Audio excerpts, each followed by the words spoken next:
He never moved his family out there. They always stayed here. Yeah. Okay, I'm speeding.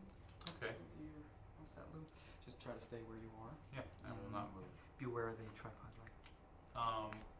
Well, since I was telling you about it, if I was going to ask you what Chicago politics are like, and you would start with Chicago politics is, what's Chicago politics like? How do you describe it? It's probably the last vestige of the old traditional organized form of politics in the nation today.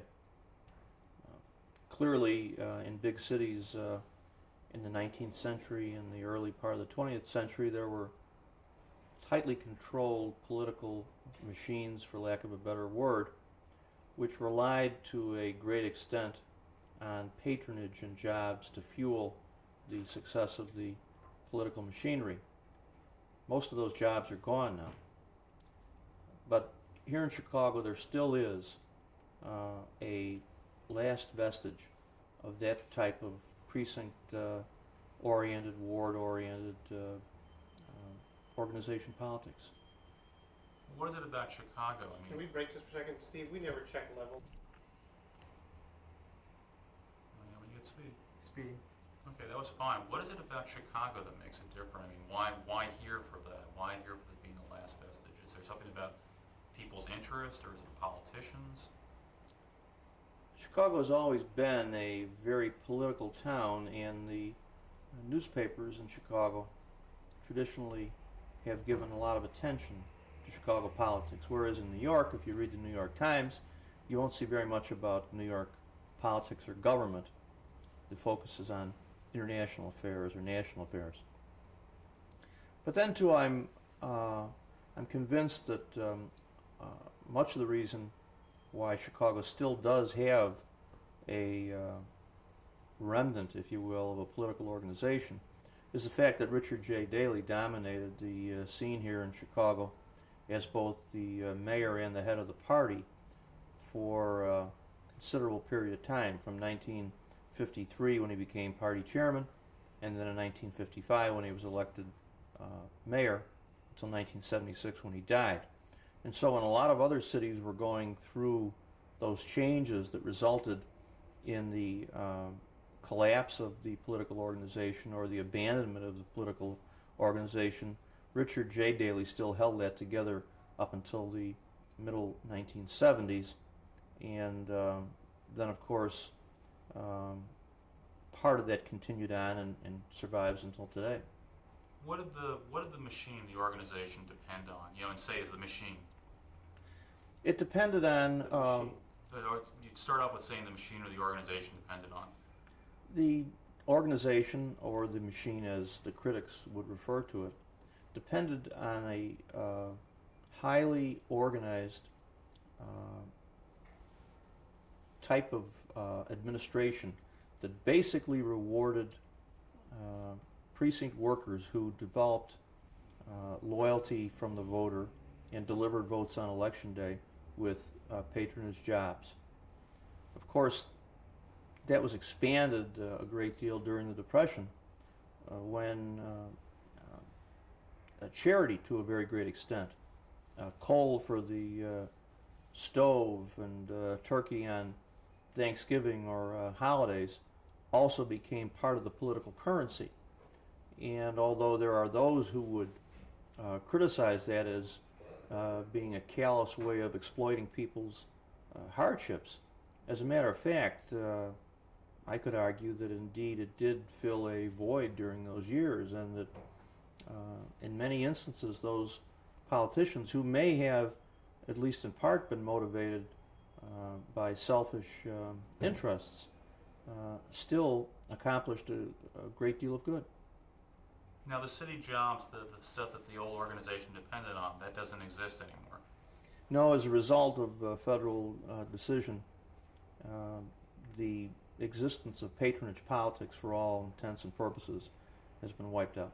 Well, then you need to explain something for us, because in other places, the connection between city stuff and politics, you know, partially because the organizations don't exist, is really hard to see. But last night, for instance, we were at a phone bank. Really wonderful folks, you know, very enthusiastic. You know, they spent a lot of time there. but they're all water department guys at the phone bank. I mean, is this a coincidence, or is there some sort of ties still on some level? It's probably true that you didn't see too many young people there. There were probably mostly people who were recruited into the daily organization in the 60s and 70s and have continued an interest and a certain loyalty to the Chicago form of politics. It's changed a lot, as you mentioned. Now there's phone banks, whereas 30 years ago, the practitioner of Chicago politics would traditionally be walking the streets, ringing doorbells, delivering campaign literature, doing a check and minus on the poll sheet to determine whether or not the family was either in favor of or opposed to that particular precinct worker's candidate, and then a follow-up on election day to get the voters that had pluses behind their names out to the polls. And of course those means of getting to the polls were any variety, whether it involved hiring the person in the household, pay them to stand at the poll for an hour and make sure that they got their fellow family members out to the poll, or providing a ride to the polling place for the person that didn't want to vote or couldn't vote unless they got a ride, or providing a babysitter to watch the kids while mom and dad would go to vote, or arranging for a incapacitated ballot. But those are all nuts and bolts kinds of politicking that probably are foreign to most other cities in America today. They don't really have anybody that's been brought up in that tradition of going door to door and knowing the voters and being able to deliver services. Now, there seems to be different career paths for politicians here. I mean, for instance, when we were talking the other day, I mean, one of your earliest jobs, not your first job, was as a policeman, and you ended up getting into politics and eventually becoming an alderman. And actually, this doesn't seem to be unusual. We've met a number of other people that had the same thing. Tell us about the career paths of how people get into politics or used to get into politics in Chicago, or use your own example. I think it's safe to say that a lot of the people who are in politics in Chicago and Cook County are sons or daughters of prominent politicians. The most notable, of course, is the mayor, whose father served as mayor and head of the party. The county clerk, circuit court clerk, is Aurelia Paczynski, whose father was a longtime member of Congress and a longtime alderman. Former Attorney General was Neil Hartigan, whose father served as a member of the City Council here and as City Treasurer. And so there are a legion of those kinds of examples. And yes, too, there are a number of Chicago police officers who have gone on into politics. But I think that there's not a great deal of difference between policing and politicking. There are a lot of similarities. Our present county sheriff, Mike Sheen, is a former Chicago police officer. And although I'd have to think about counting up the number of former cops who are present in the city council today, there have to be at least 6 of us. But Chicago is more like a small town. There's more of an identity. People know one another. They know what buttons to push to get things done. Unlike a huge metropolis like New York, where no one knows anyone. So would you say the politics here is a politics of neighborhoods? It certainly is an observation that I would find valid. It's a politics of neighborhoods. And people identify with locally elected public officials.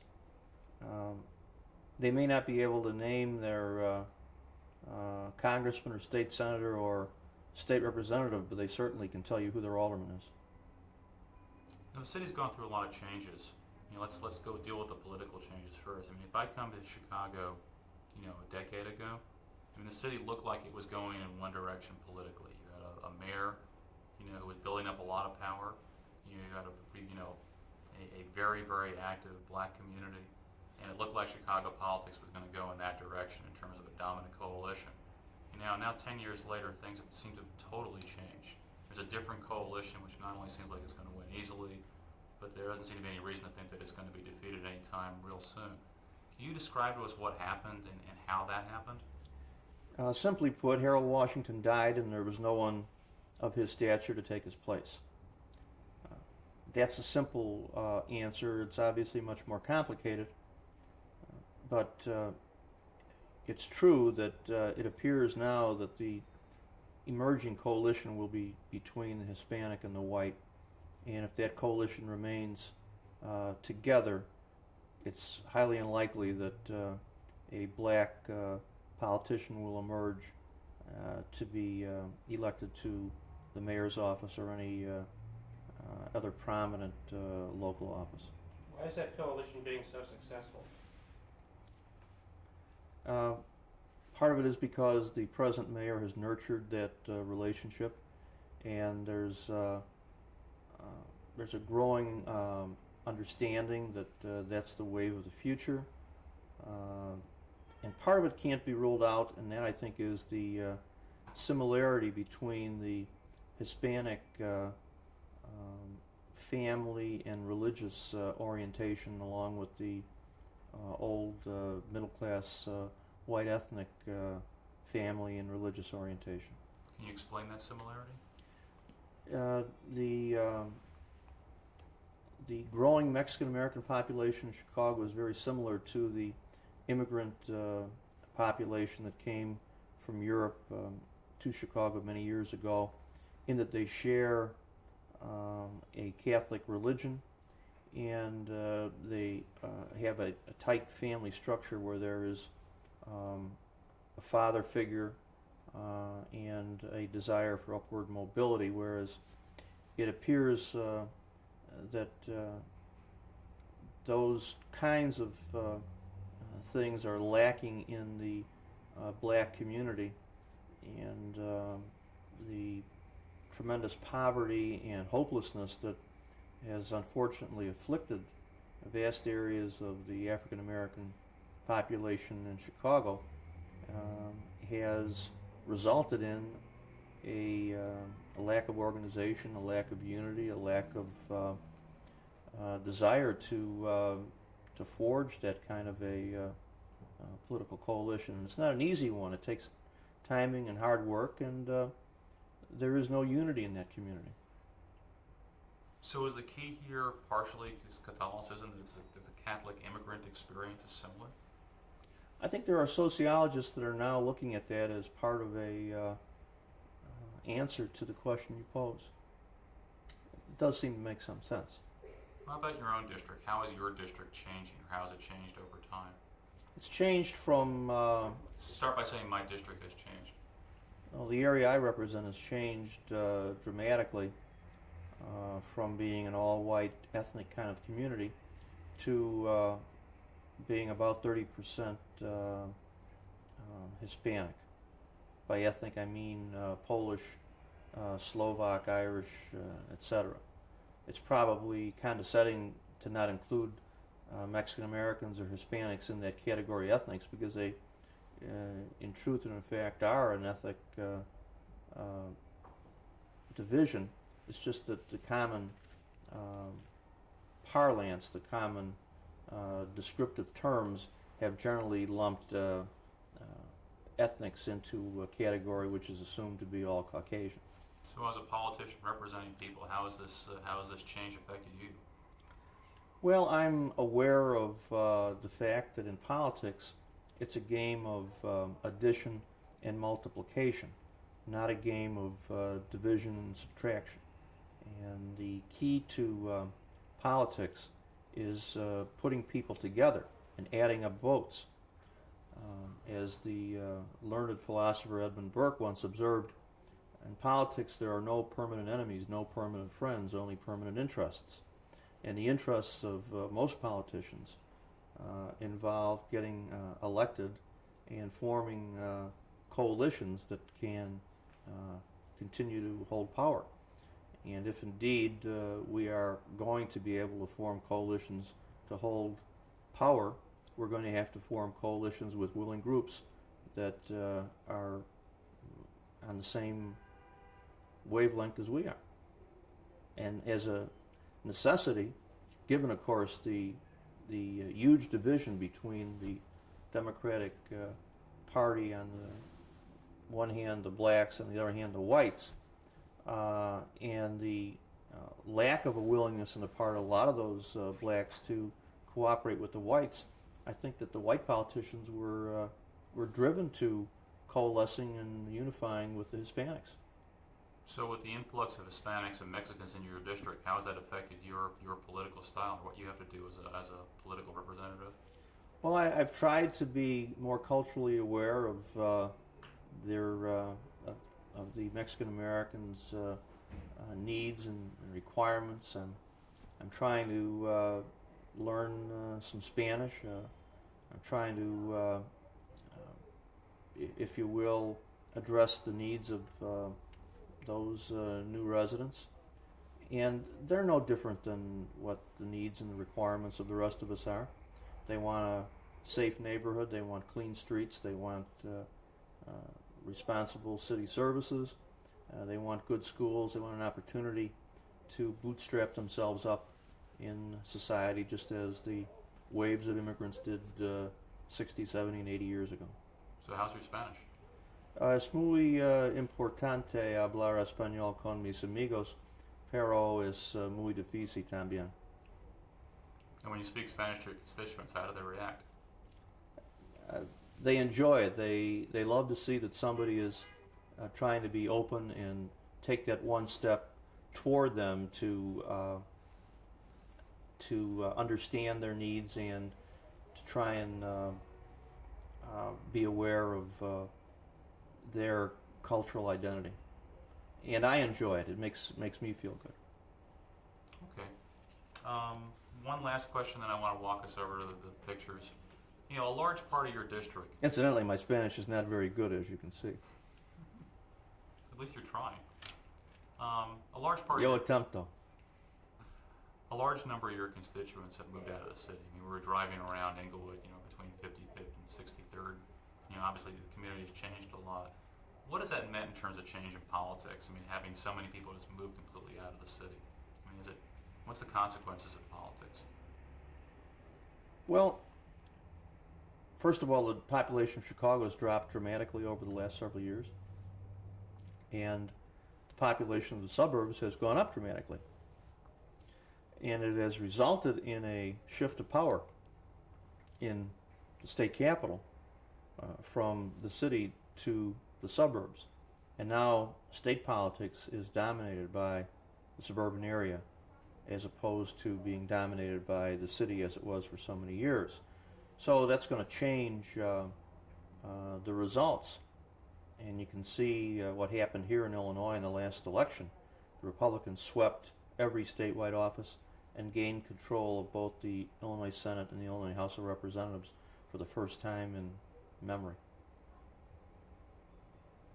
Last question. I just have one question. Sure.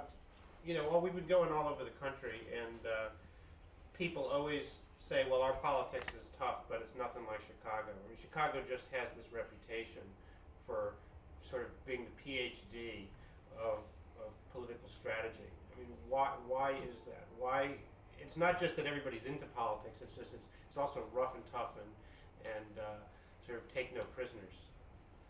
It probably goes back to the 1930s, and it was Anton Cermak who was assassinated, who really put together the ethnic kind of politics in Chicago. And then through the 30s and the 40s, the Kelly Nash political machine functioned in tandem with organized crime. The local Democratic leader in each ward in the city picked the local police captain. And a lot of the political workers and a lot of the political revenues that were available came from gambling, at that point horse betting. That continued on until the time of Richard J. Daley, and probably created that original basis for the impression that Chicago was a rough and tumble political town. There is no way of denying the fact that historically there have been a great many acts of violence connected with politics in Chicago, but I suspect that in other large urban areas that was also the case. It probably never was the case in the emerging areas in the West, because by that time things had changed so dramatically in terms of our overall society that there was a system that simply wouldn't stand for violence to be connected with political activity. Alderman Burke, you've been all over the country. What is that quality that you need here that you might need more of here than someplace else? Well, Harold Washington was fond of saying that politics ain't beanbag. Probably takes somebody that's resilient and doesn't have a thin skin and is willing to come back after defeat, and that factor can be cited time and time again, not only with Richard J. Daley, who was defeated for Cook County Sheriff in 1946, who ultimately came back to be the premier politician of Chicago, but also is the case with his son, who was defeated in 1983 in the Democratic primary for mayor, but yet was able to come back in 1989 and become the mayor. Now, obviously, there was some elements of fate that played a role in that, but it still demonstrates resilience and the ability to stick at it. Okay. Why don't we go over Let's the do a bit pictures? of room tone first over here. 30 seconds and no sound, and then we'll go over the pictures and wrap it up.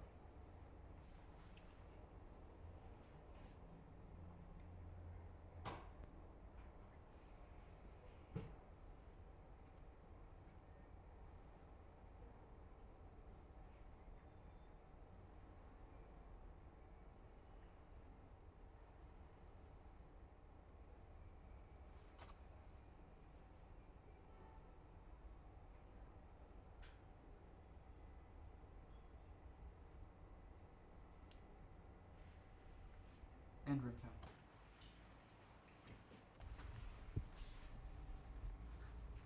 Okay, ready when you are. So whenever you're ready, what are these pictures? Where are these pictures? Well, these are former chairman of the Committee on Finance. Traditionally, the chairman of the Committee on Finance is the leader of the City Council. And there's some very interesting characters here, including some who went on to be mayors of Chicago. I think my favorite is probably Levi Boone, who got to be mayor in 1855. He was elected on the know-nothing ticket. A lot of politicians don't know anything, but some of them actually proclaim it, as he did during the middle of the 19th century. First thing he did when he got elected mayor of Chicago was close down all the German beer gardens on Sunday, which prompted the first riot in Chicago's history known as the Lager Beer Riot. This is another interesting character. Alderman James Bowler served here as chairman between 1941 and 1947. And in Tip O'Neill's book, Man of the House, he recounts how Mr. Bowler was elected to the United States Congress when he was in his 80s. Obviously, that's something that doesn't happen very often. And so Tip O'Neill walked over to him and he said, "Mr. Bowler, why is it that you're here in the Congress in your 80s? That's not very common." He said, "Well, I'll tell you what happened." He said, 50 years ago, myself and my predecessor, Al Sabbath, were both members of the City Council. And the Democratic leaders were undecided who would be the next congressman. So after about 12 ballots, we finally just flipped a coin. And the winner of the coin toss would go to the Congress, and whomever lost the coin toss would then replace him when he retired or moved on. He said, "Well, he died, and 50 years later, here I am." And Tip O'Neill's observation in his book was, only in Chicago. Is there some sort of a tradition or a situation where someone might actually go to Congress first and then come back to the City Council? I have to admit that at one time being a member of the City Council was a far higher calling than being a member of the Congress, at least in the opinion of Chicagoans. Why was that?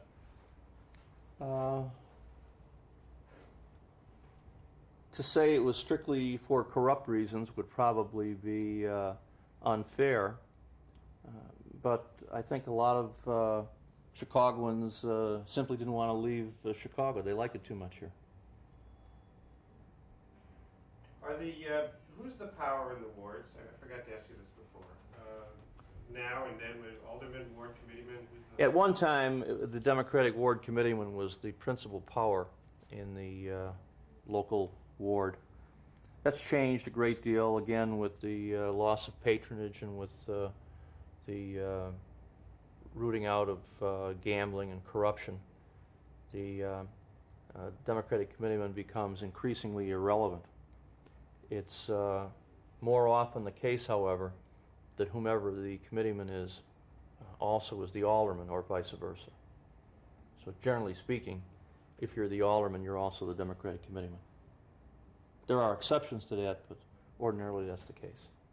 Do you think Chicago politicians are aware of the tradition in which they've inherited? I mean, because this is like being I don't know.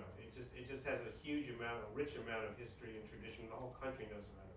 Well, increasingly, the people who presently get elected to office are not really very aware of the rich legacy of historical political involvement, mainly because there really is no political organization in vast areas of Chicago. And I would venture to say a lot of the members of the City Council today couldn't name 3 of their predecessors. Well, you're aware of it, so how do you feel about being this place in this history? I enjoy Chicago history. I think it's very interesting, and I'm a believer in the fact that you can learn a great deal from history. Okay, can I do one last thing with you? Sure. I want very much for bearing with us. Okay, awesome. You ready? Yep. Hi, my name is Ed Burke, and I'm running for re-election to the Chicago City Council in the 14th Ward. Sorry, good. Let me just get Well, one take wider that. That was version. great. That was great. Okay. One more time. Hi, my name is Ed Burke, and I'm running for re-election to the Chicago City Council in the 14th Ward. This is for us. In '96. So We Long won't- project, huh? Oh Yeah. gosh. yeah, we've been doing Longer it for than 2 years already. I'm ready to move on. Retire. Yeah. So lucky the elections. Oh my gosh, I have to put another roll. Yeah. Where are they? What are they doing? Where are they wandering around somewhere? Yeah, wandering around. Is this run by some outfit in Washington? Do you know? Probably. Because They do a lot of that. yeah, we actually were with a group like that in Oklahoma, and well, it was funny because I actually I went down to Washington while they had about 6 different votes, and how could you do it? How could you do it so it appeared to be legal? That was their question. So That Kiev politics had absolutely no idea what to make of the situation. who set you up with it? Do you know? Came through the mayor's office of information and inquiry. Because that might be interesting if there's a group running around during Yeah, the especially election. during the election, that would be Try great. to catch up with them. I'll bet it's the same people. I bet it's the National Democratic. Why don't we talk to the mayor's office about it? That would be Well, great. either that or we could just have. Talk to Gene. He was the one that was escorting him through City Hall.